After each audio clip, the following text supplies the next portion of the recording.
यहाँ प्रॉब्लम है तो सिर्फ और सिर्फ ये जो रोटी से कव्वल में सेटिंग चल रहा है सब, उसी का प्रॉब्लम है। अगर सेल्फ कॉन्फिडेंस की बात करता हूँ तो करता हूँ।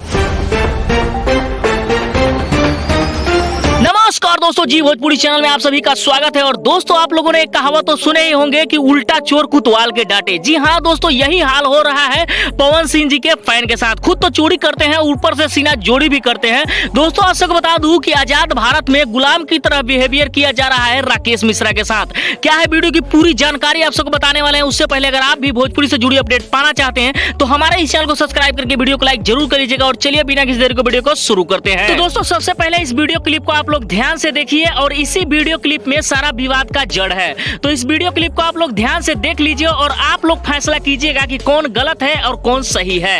मजा तब आएगा जब आप मेरे साथ मिलकर ये गाना गाएंगे।